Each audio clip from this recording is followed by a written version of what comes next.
All right, everyone. Welcome to another episode of the Sovereign CEO podcast. I'm Karla Joy Treadway, and I have with me today my coach, Brandon Forbes. Welcome to the show. Welcome. Thanks for having me. I'm sure it's a lot to whittle out some time right now. You got a multi-million-dollar business, you got a new baby, you got a broken leg. You just said life is full and busy, I'm assuming. Yeah, like she just said, I have a 3-month-old baby and a 2-year-old with a broke leg right now. So definitely busy. Oh man, well, I just wanted to bring you on. I've just gotten so much value from your program, and the program is great, but there's just something very unique about you that like you're a godly man. And I have never ever seen this in this space. This is like a whole other niche to me. And I don't know, it's done a lot of dramatic things for me. But for the people that don't know you, just give us a little bio into who Brandon is. Yeah, so my name is Brandon Forbes, and the past 4 years, I've been helping online coaches start with their business, scale their business, paid ads, marketing, sales, stuff like that. And it's interesting. Whenever you say, like, Brandon, you're a godly man, it's so weird, not to jump too far into the podcast already, but Yeah. sometimes you don't feel that way, right? And so whenever, like, even I'm giving a bio and stuff, sometimes I'm still shocked at where I'm even at because I didn't think it was possible. So I guess my bio more than anything would be trying to be an example of what's possible to other people. And just so happens right now, it's for online coaches. Tell us where you started, because you've been working at this business for a long time, and it wasn't just gold out of the gates. Yeah, in 18 it was, I had just finished up college. It was actually a Bible college, ironically. Like I never thought I would be at a Bible college, but I got saved when I was 18. And I always had this passion for business. So I had like a pool cleaning company, lawn mowing company, like a guitar company because I played guitar a lot. I tried drop shipping, Amazon, selling like clothes. I tried so many different things and nothing really ever worked. So I kind of gave up on it and I was like, you know what? I'm just going to like get a job because I'm about to get married. So I need to try and make some money. And so I started cleaning pools actually and was serving at my church, and I think I was making like $700 a week, and that was the most money at the time I had ever made. So I just figured I would do that until something else opened up. I didn't really have a plan, is my point. And I did that for a couple years, and then one day one of the youth students at the church I was going to was like, dude, you should just work for my mom. And I was like, does she pay more than $700 a week? He was like, yeah, she does. So just so happens that his mom is Brooke Castillo. Shut up. That's how that connection happened? Yeah, No way. yeah. So yeah, for people who don't know her, she's a very well established life coach. She owns the life coach school. We did like 50 to 70 million a year. And I didn't know what coaching was at the time. So I just went in there as the shipping and logistics manager. And I was making, if not, I was about double whatever I was making cleaning pools. So I was just ecstatic. I remember we had this office, and every time someone would buy one of her programs, there was a little printer to my right that would print out a label, and each label was like a 25K payment. And every day I would be shipping out a ton of boxes. So it just really was a unique situation for how I viewed money back then, and then being able to do that. And then I started listening to more of her content. And then COVID hit. And I remember when COVID hit, they decided to stop doing all the shipping. So basically, someone would buy the program and then would send them a bunch of books and like a couple of gifts or whatever. So they're like, you know what, we could be doing this online and save a ton of money. And it just makes sense, honestly. Like, I get it. I would have done the same thing. But so my job effectively was gone. And I was like, oh my gosh, like, what am I going to do? I do not want to go back to cleaning pools because that's like the only way I knew how to make money, it seemed. So at the time, like I was working, but I was also serving at my church, and I was editing videos for my pastor, like preaching clips of his sermon. I would like chop it up and like post it on his social media. And That's kind of I told Brooke, foreshadowing too, that was like yeah, a skill you were working on. yeah, 100%. So I was like, Brooke, you record your podcast, like Gary V, Grant Cardone, all these guys are like posting clips all over, and you're not posting any. We should totally start posting content. And they were like, yeah, let's do it. So I actually got a pay raise again and then took over all their social media. And so fast forward, did that for like 2 months. And then I was like, wow, all these people in Brooke's program, like hundreds, if not thousands of thousands, it was thousands of coaches aren't posting social media content. I could just edit their stuff too. So then I started an agency doing that for actually women life coaches at the time, and then realized more people were asking me how I was making money in my agency than how to edit videos. So then I just started teaching people how I did that, and then it evolved into what it is today, honestly. So Crazy. yeah. Okay. I love that there were so many different random jobs up to this point. I've had Yeah. the exact same thing. Like I have a resume that's almost embarrassing to share because it is so random. I worked in big banks, and then I worked in wine stores, and then bars and Whistler, and then I had a yoga studio. Like it's been all over the map. And sometimes those things like don't belong at all, but also sometimes there's like a little piece of each journey that like fits into the thing that you're doing today. 100%. Totally Maybe agree. maybe not the pool cleaning, but the entrepreneurship side of that. Yeah.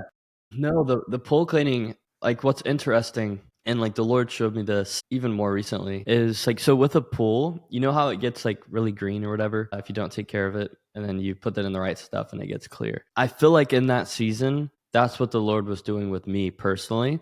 Like I remember I hated my job. I was not happy cleaning pools, and I knew there was so much more available to me, but I would be listening to podcasts all day long. And that was like a 2 or 3 year journey of cleaning pools every single day. Mhm. And every single day I had on preaching or business podcast. And I know for sure, like so much of the information and stuff I got that I was able to apply later came from that season.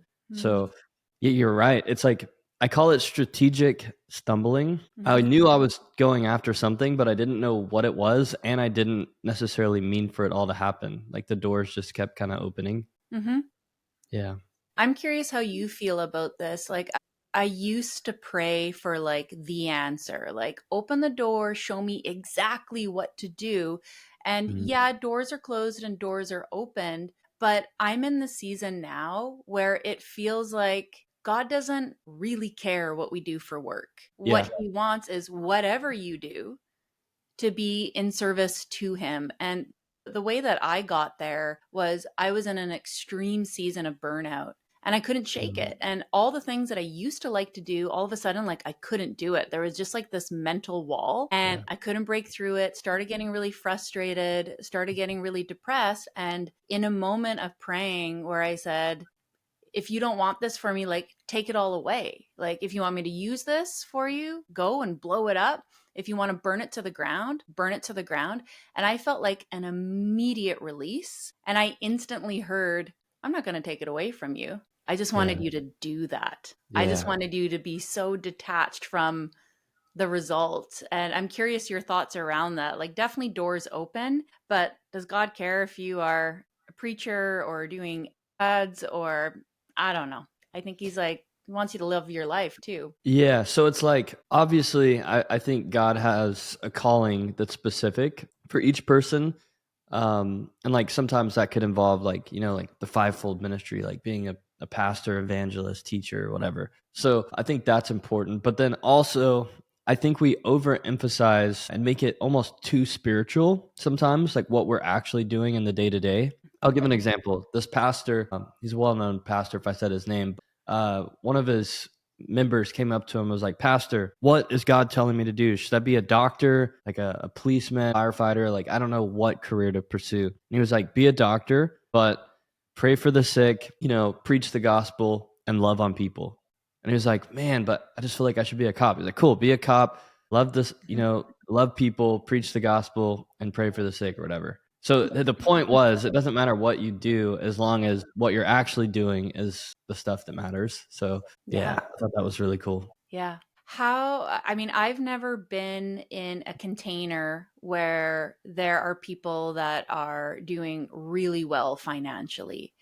Mhm. Used to growing up in a tiny little Baptist church, there definitely wasn't like prosperity kind of preaching or anything like that. It's always been very humble. You like scrounge for every penny, you save every penny. And people might have like built successful businesses, but it's not something anyone ever talks about. How, like, what shifted for you in that headspace? Because there's so many ways that you can go. Like, money Yeah. is evil, the root of all evil. You'll also see like ask for anything, manifest, and you can be like a millionaire. And then there's like something else in between. Where do you land with God and money?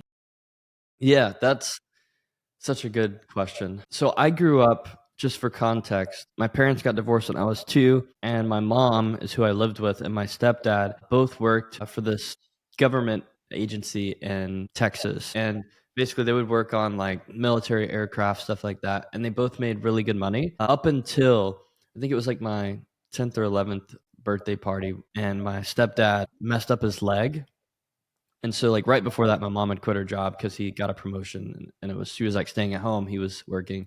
He messed up his leg, had surgery on it, and then it got all kinds of infection and just, like, totally messed up. Like, the doctor actually messed it up. And then so he wasn't able to work, but then they prescribed him pain pills, and then he got, like, kinda hooked on pain pills. My mom did too, and then ended up going, like, way off the deep end, like and we were the family that was, like, going to church and, like, all my friends would hang out at my house. Like we had literally like a little skate park at my house. We'd all skateboard and stuff. And then yeah, so it went from like pills to like weed to even harder stuff, even all the way down to like meth.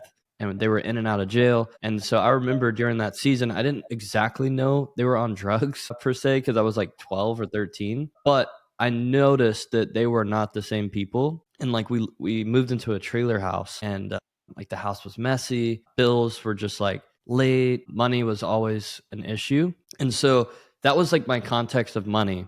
And then I went actually to live with my grandparents, and my grandpa was he was pretty good with his money, but he had worked the same job for literally like 40 years, retired, got retirement, lived in a small house, and basically just saved every dollar for retirement. And so he had a lot of money, but he would never spend it. So those were like my two pictures of finances. And yeah, I remember early on though, as a kid in high school, one of my friends actually was like extremely wealthy, like probably like $100 million plus. Like they were on TV shows. Tony Hawk actually came to their house before they had Lamborghinis, Porsches, like all this stuff. And I remember I would go over there and I would just not necessarily, I guess you could say, would be jealous, but it created like this desire to want to be successful. And then so I was not saved yet. And so I tried pursuing all of that in my own strength, right? So like I remember me and my friend had an invention, and we flew up to Pittsburgh. There was like a 3,000 member invention show, like where 3,000 people registered. Like people flew in from China, like all over, and somehow we won this invention show. And like the winners, yeah, it was crazy. The winners like got like this private VIP party, all you can drink. And I remember I got so drunk, like completely just blacked out drunk. And I was basically where I said I would never be. I was like, I told myself I would never do what my parents are doing. Here I am, smoking weed with these CEOs, drunk. Like, this is not the life I know I'm called to live. Because at an early age, I would go to like summer camps at church and stuff. And so, Mhm. like, I think I was always aware of God and like saved enough to say I'm a Christian. But Mhm. after that moment in Pittsburgh, like, we were on the cuff of like getting a product order and like getting this invention like actually out there. And What was it? What was your invention? it's almost so embarrassing to say. I have Like, to it hear it. doesn't even feel like I'm the same person, genuinely. But, yeah, it was like this triangle thing that would go on your desk, and it was like a speaker. It was a bunch of different things kinda all in one. Yeah. It was called a prism, so it was kinda like a desk ornament, but it had, like, a bunch of stuff on it. We unfortunately invented it when we were high, actually, and, yeah, so I was like a total stoner. Yeah, but I'll send you a picture of it later. Yes, please. Yeah, nonetheless, after that, I was like so convicted. I went to church like for the first time, and then the pastor called me out and was like, "Come to the altar." And then he prayed for me, and I just remember like surrendering everything. And then so I laid down that business, like went all back in on like church, pursuing God, going to Bible college and stuff like that. And so I thought like money was bad, I guess is my point. Like every time I had tried to pursue money, it was out of selfishness, the flesh, and I thought like I should just pursue God and like I'll just kind of be broke. Mhm. Is I think where a lot of Christians probably are too, or Mhm. they view people that make money as evil or bad. But where it shifted for me was partially Brooke being a great example of like the good you can do with money, for one. And then two, was just different preaching of different pastors I started listening to who actually had a lot of money, like Christian business owners, but specifically one pastor that I listen to a lot, Jonathan Shuttlesworth, and he talks all the time about how God wants to prosper you and like you can actually get money God's way. And in the Bible, if you look, God never blessed someone with poverty. He always blessed them Mhm. with increase. And like literally one of the things that the Bible talks about, a lot of times we think of it's to like having kids, but like be fruitful and multiply. And Mhm. it's like everything that we touch should prosper, right? So I started listening heavy into that stuff. And then I started applying, okay, I'm going to like pay my tithe every month, which is for some people a questionable thing to do. But for me, I was like, who cares if it's, argued theologically? Let's see. It's the one thing the Bible says I can test God on. So Mhm. why don't I give 10% and see what happens? And then like I just started noticing like the money that used to fall out of my pockets, it felt like I would get paid and the money would go away. And it stopped doing that. It was like, yeah, Brandon, that was just a budget or something. But it was like weird stuff where I would still do a budget, but Mhm. like the money would just, there'd be different bills that come up. My car would break down, whatever. And then I started learning about offerings where it's like you pay your tithe. The way I like to put it is that's to rebuke. It says in the Bible to rebuke the devourer for your sake, right? Because the enemy's goal is to still kill and destroy. Also, your finances, right? And so the tithe helps protect that. And then I started giving offerings, which is above that. Like I remember I gave my first $1,000 to one of my friends who was starting a church. And boom, that week, I remember we had one of our biggest week of sales at the time. A Mm. couple months later, I gave my Rolex away. And we went from $40,000 a month in sales to 100 within 30 days of me giving that watch away. And I'm not, saying, hey, give something away, you're going to be rich. But for me, I think the Lord was testing my heart to see, hey, do you love me more or is this Rolex, an Mhm. idol to you? So, yeah, Yeah. long-winded answer there, but yeah, that was kind of the journey. It's almost like the answer is it's complicated because you Yeah. can make anything good or bad, sex, language, any of the things. I yeah, I guess tithing is just a way to detach from the Mm, love of money. yeah. Yeah, I shared in our group too. You guys were talking a lot about tithing, and I was doing it previously, and then I kind of forgot for a couple months, and I was like, "Oh shoot, okay." Because I prayed and I said, "Because it has been a while, what number should I give?" And a number popped into my head, and I thought, "I think you just did that to yourself." So I Yeah. just kind of sat with it for a couple days, and then I called my pastor and I was like, "Hey John, you guys need anything in particular right now?" And he like listed off some projects they were working on. And then I said, "Anything specific around this number?" And he's like, "That's exactly the dollar amount that we need to pay off the kid summer program." And I was like, "Done. Here you go." Wow. That's crazy. And it feels good to do that. And you're right, it's the only place in the Bible where God says, "Test me," not Mm. jump off a cliff and see if you can fly, but money. Yeah, yeah. And here's a new one that I'm actually walking in right now. So we would think that you're not supposed to give, right, to get.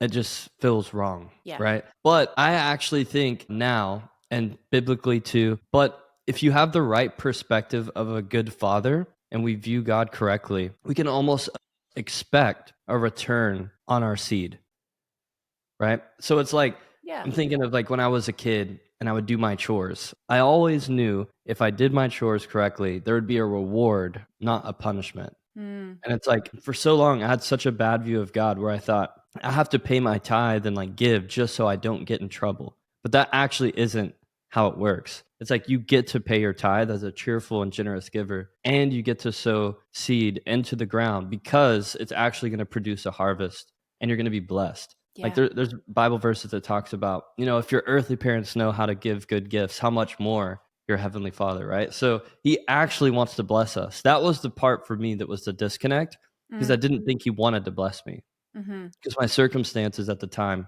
didn't feel like he wanted to bless me. So like last thing I'll say, especially sorry, I have this horrible cough today for some Uh-huh. reason. But yeah, I have taken that into business too. So in business, like anyone listening who's in business, you know this. There's really good months. It seems like in business, at least, there's really good months and then there's really bad months. There's hardly ever any in between. On the really good months, right? It's easy to feel abundant and like praise God, like everything's going well. Yeah, I'll pay for this. Let's go on a vacation. Let's go out to dinner, whatever.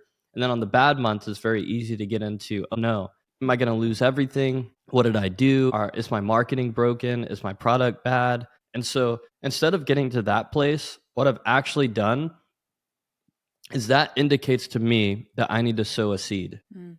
So it's opposite of like what our flesh would want to do is like save, save, save. But what I actually do in those moments is like, okay, I need to give something, right? Just to show the Lord again, hey, in the natural, it looks like this is a bad month, but I'm going to just show you that I trust you as my provider instead of, the situation. And every single time it's crazy. Yep. Like so many stories I could share of just like breakthrough. But yeah. I Those are the levels of realization that I'm hitting now. Like that moment where I told God that he could take away my business is what I'm realizing is, and this is actually the reason why it's so hard to become a Christian. It's not the rules you have to follow. It's that you are nothing and God is everything. And without God, you can do nothing. And with God, you can do everything. And anytime I start to forget about God and I'm like, look at my content is great. And like, look at all the sales I brought in.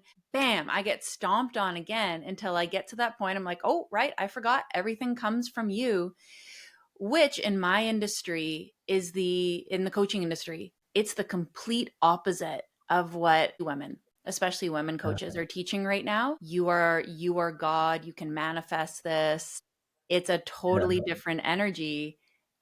This is very humbling. And a lot of people, especially an entrepreneur, we have egos. We don't Yeah. want to say we are nothing. And personally, I'm finding way more success along this path, and it feels more real than trying to think that I can call the universe and manifest things and I am this like infinite creator. It doesn't work for me. Yeah. Yeah, I agree. And so I've kind of found like a mix of both because what I've realized was, and again, for anyone listening, I know not everyone is a Christian, right? So some of you Mhm. are listening, you're like, what is this? Like, this is nuts. Others of you are like, I'm intrigued. And some of you are like, man, I've been waiting to find something like this, is usually like the three Yeah. camps. But I've found that a lot of things in the world, if you will, that are secular, that you know, people teach and do work are often found in the Bible too, right? Like God is a creator. And one thing unique about us versus any other of his creation is that we can actually create things too, oftentimes with our mouth, right? And so I actually do believe a lot of the stuff that people teach about like manifestation and all that, but I kind of see it differently in the sense of what other people are usually trying to create is a life for themselves. But our goal now is to not, just put like, okay, how can Karla get a mansion? It's actually now shifted to like, okay, how can I build a business that actually builds God's kingdom? Right. So, and you can actually speak over that and declare and decree and pray into things and see like the Lord come through on our behalf. And what I've found too is if we'll focus on building God's house, a byproduct is he'll build ours. So people will come to us one day and say, how on earth did you get here? And like our answer will be, I lived a humble life and I just tried to do my best and believe God for the rest, right? Versus like, oh, I manifested it. You know what I mean? Yeah. So, yeah. That reminds there's a pastor that I love listening to because he's super political. I'm really political. He used to be in that realm. His name is Russell. His church is the in the PNW, the Pursuit. And there's Yep. an incredible documentary. Have you seen it? The Kids in the Barn? I haven't. It's just his story of like humble beginnings. They were just like Yeah. a bunch of ragtag kids, mullets, like ripped up jean vests, who were like hardcore Christians and just wanted to praise the Lord. And they Yeah. decided, we're going to start like doing worship music in my parents' basement. The day that they announced that, there were way too many kids to handle in the house. So then they needed a bigger house. Same thing. The day they opened, way more people than they could handle. So they keep on moving, moving. Eventually they're in a barn and there are just thousands of cars in the barn. People are getting like stuck in the mud. There's so many people. He had no money to work with. And it's this story of all of a sudden then he got into like this $1 million old Sears building, and they turned that into a Yeah. mega church, and then they opened up another mega church, and he never just had the money. Every time they opened the doors, the floodgates came in. They stayed open during COVID no matter what happened. And I think a lot of people look at these mega churches and they look at things like tithing and they're like, oh, look at these Mm. guys just getting rich, it's such a scam. When you watch like a story like that, and you're like, that was just gifted to the Yeah. man who kept on doing God's work. 100%. It's so cool you said his name because the pastor I listen to all the time now is actually, I think, best friends with him, Oh, no or way. good friends. Yeah, so Jonathan and Russell, they hang out all the time, and Russell's been speaking at his events. I'll send you his stuff after, but he's super political too. I love it. Okay. But yeah, like one thing I think I used to think was that whenever you give, like you're giving to the church or you're giving to the pastor, Mhm. but I actually shift that. Now I see it as I'm actually just giving to God, and like that's just a means to do it. So Mhm. like that for me made it more internal and like spiritual for me is like, okay, in the natural, like, yeah, I just paid money to a church for my taxes or whatever, like on paper. But in the spiritual realm, like God actually saw what I did. Mhm. So who Mhm. cares what happens with the money? If they get a new building or they get new pavement or new paint, that's not why I'm giving. I'm actually giving because the Lord sees it and I'm trusting him to use that. Yeah. Well, what I've noticed in the last 5 years are there's like these different stages of awakening that people are experiencing. And while like my whole audience is not Christian, a lot of people are curious because Mhm. there was like this political awakening, and then they started looking into pharmaceuticals, and then like the media, and then like I call it the white pill. A lot of people ended up then pursuing Jesus after. Yeah. And I think there's a teacher for every person, and who I like listening to and who you like listening to might be really different. But how does someone discern the real teachers? Because someone that I was listening to during this time period who I thought was amazing, it was Prophet Lovey. I loved his teachings. I love what he was doing at the church. It seemed legit. They were like doing miracles, and all this stuff has come out about him now, about like affairs within the church and like a lot of evil stuff, a lot of evil stuff. And he was teaching a lot of this like prosperity stuff, and he looked like an Yeah. example of that. How does one discern who's the real deal? That's really good. And so I'll answer it like this. God is good, right? And like the truth is the truth, but that doesn't mean that the people preaching are perfect. So even pastors, right? Like they have the same shortcomings as anyone else. Like they're held to a higher standard, but you know, I listened to this pastor during COVID who also had something very similar happen. And at first it kind of made me question the Lord a little bit, but then I was like, honestly, like I'm no better. Like what if God would have elevated me, like, and I gave into that temptation too? Like it's very possible. Like if you look at David in the Bible, in Bathsheba or whatever, he was up on his tower, looked over, saw this girl that wasn't his wife. They slept together. He actually killed her husband by sending him on the front lines of the battle so he would die. That way he could take her as his wife and cover up the fact that he slept with her and got her pregnant while she was still married. Mm. And then the Bible later says that David repented and was a man after God's own heart. Mm. Right? So that doesn't make sense in like the Christian rule book, right? Because it's like, Mm-hmm. oh no, you committed adultery or whatever, like you're going to hell. Like that's how a lot of people were raised. But Mm-hmm. actually God looks at our heart. So that being said is like I definitely hold pastors to a high standard, but I don't hold them to such a high standard where I think they're above the ability to fall. So like I don't know Pastor Lovey personally or anything, but if I was to guess, he probably loves the Lord and started off somewhat on the right path and then kind of veered off. But um yeah, I think for me, how I determine is the best way to put it is by their fruit. So, like the Bible says, you'll know them by their love for one another and their fruit, like fruits of the Spirit, which are love, joy, peace, goodness, great, like all those things. And then, two, Paul talked about like not just preaching intellectually, but also having demonstration of power, right? So, like, whenever you hear somebody who's anointed to preach, like Russell, for example, is 100%, like there's something supernatural when you listen to him. Yeah. It's more than just a motivational speech. Yeah. It's like you can feel like the presence of God and like the Spirit of God moving. So to me, those are all good indicators. But at the end of the day, literally everyone is human, So yeah, Yeah, no, that makes sense. I make mistakes every single day. yeah. I guess it's just a matter of maybe that's the test. Then will they, Yeah, that's the yeah. test. And definitely, like, some things are beyond just saying I'm sorry and then going right back into ministry. You know what I mean? Like, there are Mhm. still worldly consequences for actions. Yeah. Some people, it might be like lying or like getting prideful, but whenever you step into some other stuff, it's like, okay, like maybe you shouldn't be leading people anymore. You know what I Yeah. mean? Yeah. Yeah. Um, let's get practical in terms of like business strategy and then God strategy.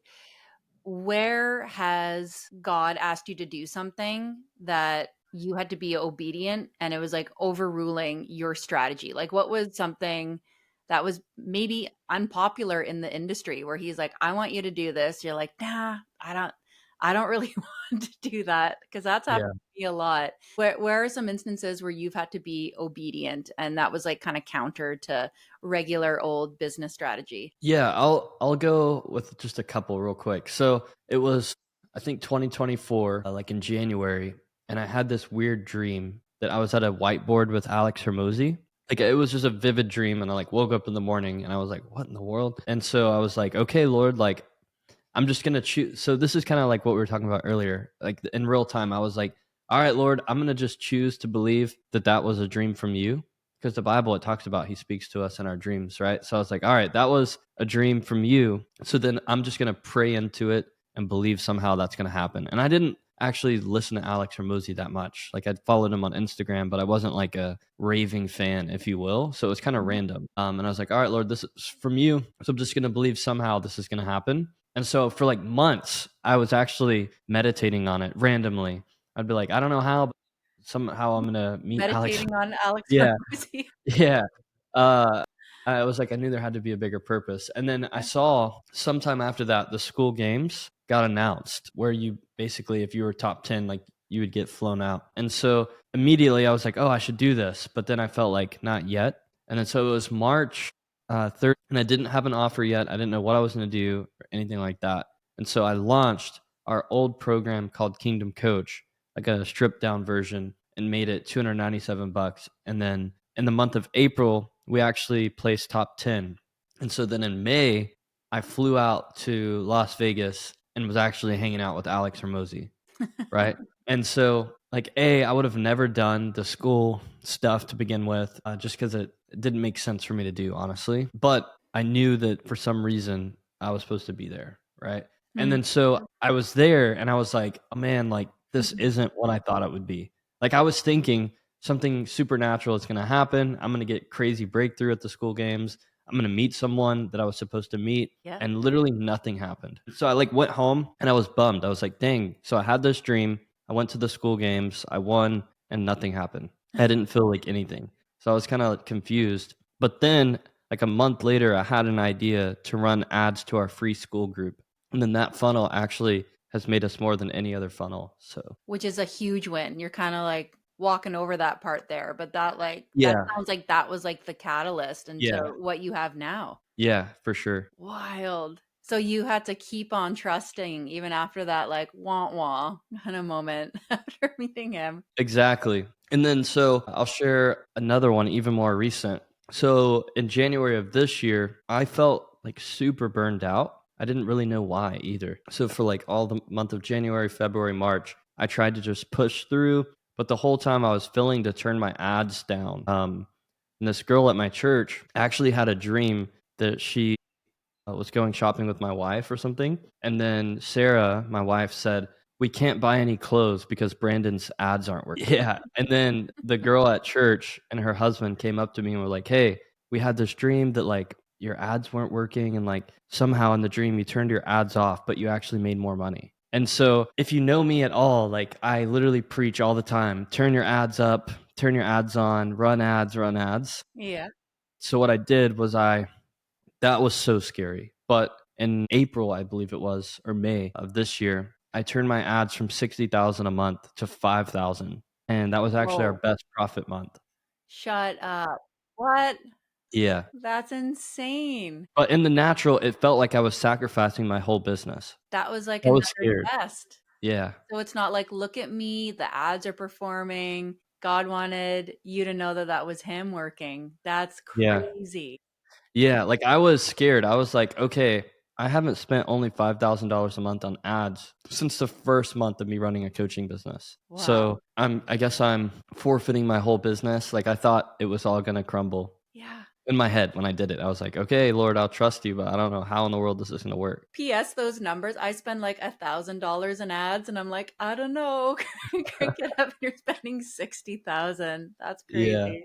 Where do you see most Christian entrepreneurs getting it wrong when trying to merge faith and business? Yeah, I think, there's a couple places, but for one is they, like, view the relationship with God as, like, at church, maybe at home a little bit, and then business is, like, this totally separate thing. That's one group of people. Another group of people is, like, the people who are, like, overly promoting Christian business, but then they don't even operate as such. Like, they're not giving, they're not sowing, they're not winning souls, things like that. But I think the right way is, like, God cares about your business, Mm-hmm. right? All of your business, your family, your health, like your mind, your emotions, and your finances. And I think really where you get it right is just inviting the Lord into every room. Like, I Yeah. remember this pastor gave an example one time of, like, they let Jesus into their house, right? But there was one room he couldn't go into. And, like, in order to really experience all the benefits, like, you have to let him into every room. Yes. Yeah. I have never shared this before, but a year ago, I had a yoga studio. Before I became a Christian, I studied Buddhism and Hinduism and shamanism and all these different practices. And I got baptized, but my house was still full of stuff like these books, different artifacts. I was still practicing yoga, and that's like a whole conversation in of itself. But I got a message as clear as day where he said, burn it, get rid of everything. And I got rid of every crystal, even like manifestation books, like just anything that wasn't neutral or godly had to go. And this fire burned for 18 hours. It like didn't Wow. go away. It just kept burning. And after I did it, I felt this like nothingness, like this Mm. like boring nothingness. And I realized how like seductive all that stuff was. Yeah. And my initial reaction was like, all that stuff is evil. And I don't know if I still think that, but I think what he was trying to do was, I want you to come to me for everything. Mm. Like, should a Christian do yoga? I don't know. I don't know. But for me, he was like, yeah, come to me for everything, for your health, for your parenting, for your business, everything. And now I also start to see like the negative stuff that happens in life as like spiritual attacks, because Mm. if the devil can't get you with the big stuff, murder, incest, drug addiction, he'll make you fat. He'll make you sick. Yeah. He'll make you broke. Any Yeah. of those parts. I see it all as like spiritual attacks now, and you can pray over every aspect of your life now. 100%. And, like, in the book of Acts, in chapter 19, not saying you practice sorcery or whatever, but there were people who were practicing sorcery, and they had, like, a bunch of books and, like, scrolls and stuff, and they actually took all of them and burned them. So, Mhm. like, that's just confirmation right there that the Lord 100% was speaking to you. And yeah, I see it the same way. Like, literally, I found this pattern where every time I'll advance, somehow, and I've always been the healthiest person, but randomly I'll get sick. So, like, literally yesterday, I turned on worship music and just started praying. And I was like, I curse this sickness in my body. Like, I declare I'm healed. This attack of the enemy can't hold me. And so I'm believing, like, literally as the day goes on, I'm just going to feel better and better. Yeah. But yeah, you're 100% right. You made a post, was it last year? It was during the election, and you made a political post, and it gave you some kickback. One, do you think a Christian should ever be political? And two, how do you navigate cancel culture? Because both of those things will get you canceled in the Yeah. secular world. Probably Christianity more than being a conservative or being political.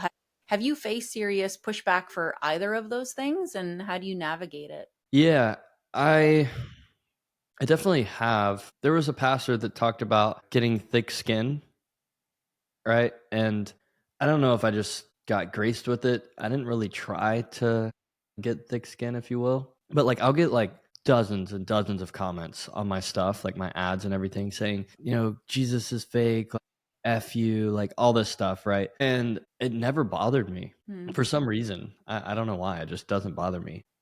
I think just knowing what you stand on, what you stand for, and then, if people have opinions, they're going to have opinions. And so I know what post you're talking about. And actually, it was harder for me to be vocal about politics for some reason than it was about my faith. Like I Hmm. found the faith piece kind of easy to do, but politics, I was very scared. I was like, oh my gosh, like, what are people going to say? It was the day of the election. I was basically like, guys, like if you have any, hope in America, whatever, like you need to go vote for Trump. And basically it was what I said. And so I thought I was going to lose like 5,000 followers or something.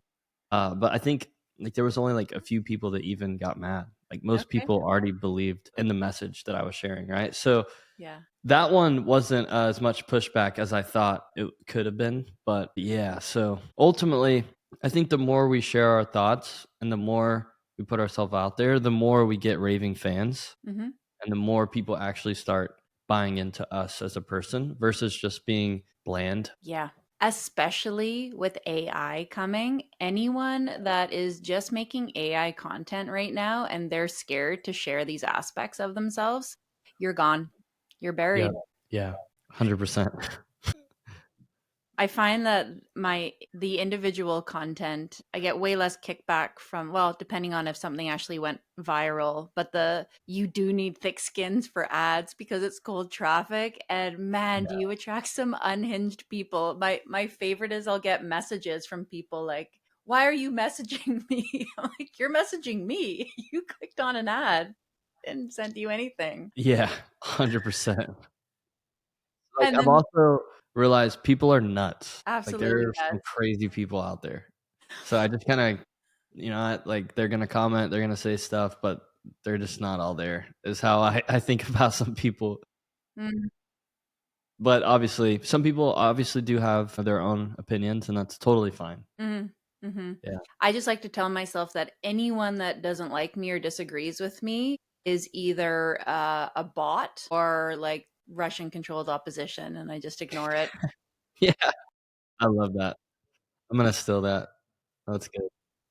I think it's important to speak out. So I'm a really loud female voice in the political sphere online, and I've seen content from some creators saying, like people with traditional values especially, saying like women should be more feminine and like it should be the men leading the way. And to that I always say like I would gladly step back, gladly, but there's not actually a whole lot of men stepping out to say what needs to be said, whether it's in Yeah. support of conservative values or traditional values or God. We have a lot of weak men in society who are Yeah. scared. They're scared to lose their businesses, their reputation, they don't want to ruffle feathers. How do we raise up strong male leaders in a culture that just obviously is trying to make weak men? Yeah.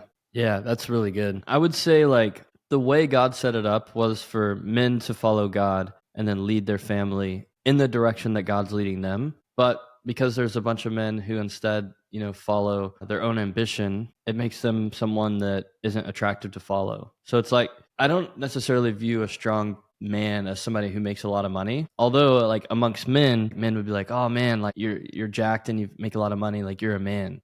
Hmm. And, like, those could be good things. I think you should take care of your body, and then I think you should make money. But what truly, I see as a strong man is somebody who's strongly pursuing God. It makes people way easier to follow. Hmm. So, honestly, as basic as that sounds, I feel like the answer truly is nations turning back to God. And Hmm. even in America, it feels like I'm sure there too, it just feels like there's more people ready and willing to hear the gospel than ever. It's crazy. Like people want to know. And, like, I Mhm. even look at my old high school friends on Facebook when I get on there. I try not to get on Facebook much, Me because too. it's just old friends, but yeah, like, I'm seeing all of them, like, get saved, like, people that I never would have expected to go to Mhm. church, like, they're going to church, they're getting baptized, like, dozens, like, it's crazy. So, yeah. I think there's a revival going on. Like when you're seeing like college campuses like filled with Mhm. kids that are worshiping for like days at a time. I get messages Yeah. from people that were just hardcore party animals, people that I used to party with when I used to live in these like ski towns, people that you would never ever think. And they're like, tell me more. I want to know about this. Yeah. Yeah, it's crazy. I love that. What's one hill that you're willing to die on right now? Mm. In what area? Any area. Yeah. I would say, like, what comes to mind first is just the fact that God wants to use you and, uh, wants a relationship with you more than you want even to understand him, or, like, the desire is greater on his end than ours. So, like, for people wondering and, like, I know, like, it's very easy to get analytical, and, like, honestly, the more analytical I got, the more I realized that the Bible really is the only thing that makes sense. Hmm. Even I saw, like, Joe Rogan, is going to church now, like, 'cause, he had that guy on Wes Huff and everything, Yeah. and, like, I was talking to AI yesterday, I was like, "AI, or chat, if you had to guess one religion and it had to be correct or you were destroyed immediately if you guessed wrong, what would it be?" And it was like Christianity because of all the proof and X, Y, and Z, like, all the prophecies that were fulfilled. So, I don't know, I think that's the hill for sure. Yeah. I've seen people do that test. And then someone said, yeah, well, it's trained to know you and your brand, but they tested it. They did it on other people's computers. They said, like, compare them all. And this isn't a book of fairy tales. Like, there's historical proof of all of these events. Yeah. Yeah, it's crazy. Like, I follow this guy on Twitter, like the world's highest IQ guy. Do you follow him? No. Yeah, so he's like I think he's in the 200s maybe. But I don't know, I'd have to look, but he has the highest IQ in the world nonetheless. Like a month ago, he tweeted, "Jesus is king coming from the world's highest IQ guy. I've made the decision that the Bible is 100% true." And then he was like, "Jesus is coming back within 10 years, like coming from the world's highest IQ." So I don't know, it was just cool to see. Like he's got documented proof of having the highest IQ in the world, and he has came to that conclusion too. So I thought it was cool. That'd be pretty great to be able to claim that. I can't claim that. I can just No, claim no, no. sometimes witty. That's about it. Yeah. I love that. Oh man, with everything crazy happening in the world right now, does that change how you do business at all? Do you just put like blinders on and like charge forward? Does it ever like get to you as you're thinking about like scaling? Like what's your approach to like the world? Yeah, like the thing recently with like Iran and Israel, like I don't know why I thought we were going like there. I guess there really was a big potential for World War III if you think about it. But yeah, I noticed that month it seemed like people were less likely to buy just in general, like just kind of in fear mode, and then like the tariffs and stuff like that. I feel like that affected people's buying posture, and then during the election too. I remember November was very slow for a lot of people. But I guess the one of the other hills is that God is our provider, not the economy. So there's this pastor in Nigeria, I believe it is. He has actually the world's largest church. If you ever Mhm. get bored, you should look it up. It's called the Glory Dome. This church is massive.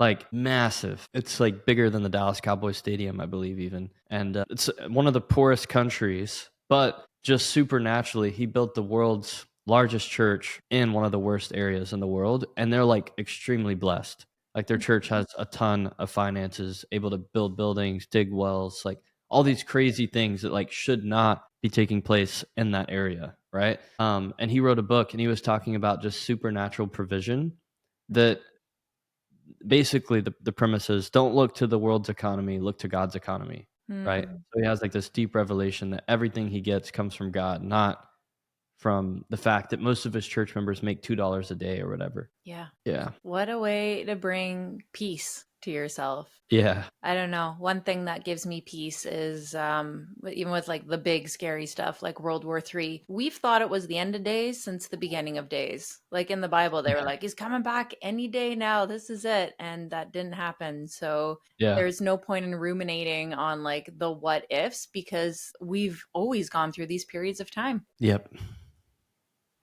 100%. I will say, it is a little bit scarier now. Maybe, I don't know, because I wasn't there back then, but just like the drones and the Yeah. and the bombs and all that, it's kind of like we're low key kind of helpless if all we have is our house and a gun or two. But yeah, no, yeah, we just have to trust God. Yeah. Yeah. 100%. Where can people find you? Yeah, they can find me on Instagram and YouTube. So YouTube is just Brandon Forbes, and then Instagram is I am Brandon Forbes. Awesome. Brandon, thank you for your time here today. Really appreciate it. I'll make sure to link all of those things in the show notes so people can find you. Yeah, just really appreciate you coming here and sharing about your walk and your business. And I think it's really inspiring for people right now and maybe something better for them to put their eyeballs on if they've been worrying about the world. Yeah, 100%. Thanks so much for having me. Anytime.